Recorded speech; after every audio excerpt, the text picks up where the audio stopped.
The stock market rally suffered its worst loss in months after flashing multiple signals of being extended.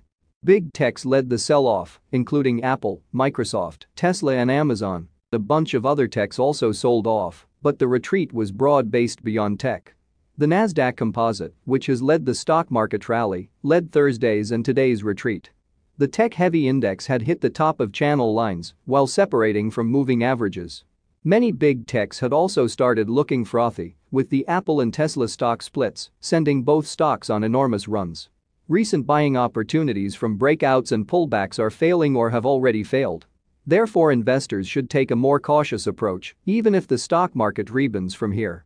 Over the past couple months, a number of market pundits had warned of frothiness in the markets and crowding in tech stocks, especially as investors sought haven in software stocks during the pandemic. But Thursday's and today's plunge came in absence of any clear external catalyst, with newly released data on weekly jobless claims in fact topping expectations Thursday morning, and developments around a coronavirus vaccine candidate were looking good. Friday's August jobs report from the U.S. Labor Department showed better than expected and the first unemployment rate below 10% since March. So why has the market dropped? Yahoo Finance writes. The simplest explanation of what happened Thursday is that all the trades that have worked stopped working and the trades that haven't worked did. Apple, for instance, fell 8% on Thursday, while Tesla dropped 9% and is now down some 19% from its record high hit earlier this week. Chip names that have also been market leaders like Nvidia and AMD were also under pressure on Thursday, falling 9.2% and 8.5%. Zoom shares dropped 10% as well, bringing their two-day losses to 20%. Recall that on Tuesday Zoom shares rose 40% following a stellar earnings report. And Zoom is just one example of all the hot stay-at-home softwares that got reversed on Thursday.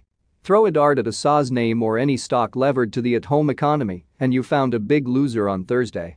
Meanwhile, financials held up better than the broader marker, with the XLF ETF that tracks the S&P financial sector falling 1.5%, far less than the broader market. And while all 11 sectors in the S&P 500 were lower on Thursday, energy, utilities, and real estate, along with the financials, fell less than 2%. Each of these outperforming sectors were down more than 10% from their 52-week highs ahead of Thursday's session. On Wednesday, in contrast, 6 of the 7 other sectors in the S&P hit record highs. Only industrials neither made a record high on Wednesday nor began Thursday's session off more than 10% from a 52-week high. So again, the theme across sectors holds. What hasn't been working did, what has been working didn't. Here is what Chris Beauchamp, chief market analyst at IG, has to say about the drop. Thursday's mini crash left the door open for more selling, and investors have rushed through it today in a hurry to take profits before more downside arrives. If there is to be a crash, then the end of the first week in September, following non-farms and ahead of a long weekend in the US, is probably the perfect time to do it. And despite the suddenness of the big drops, not everyone is worried. A sudden sell-off in tech may raise some red flags, but sector rotation is a good thing. Rick Swope, senior director of investor education for E-Trade Financial Corporation, said in an email on Thursday. While adding breadth to the market, dedicated traders may benefit from seeking opportunities outside of overbought names. Lindsay Bell, chief investment strategist for Ally Invest, added. Most signs still point to an economic recovery.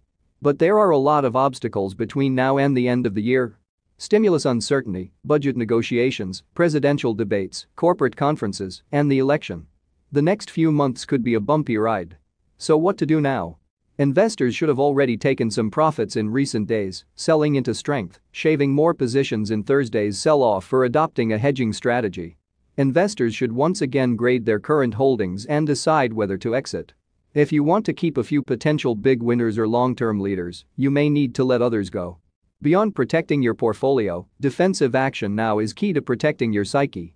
If you take a 10%, 15%, 20% portfolio hit, perhaps worse if the market keeps sliding, it's hard to recover mentally. You want to be psychologically ready for the next round of buying opportunities rather than shell-shocked from a few bad days. Even if the major indexes rebound from here, investors should be very cautious about making new buys, except for swing trades. Thank you all for watching. Consider to subscribe and leave a like if you enjoyed today's video.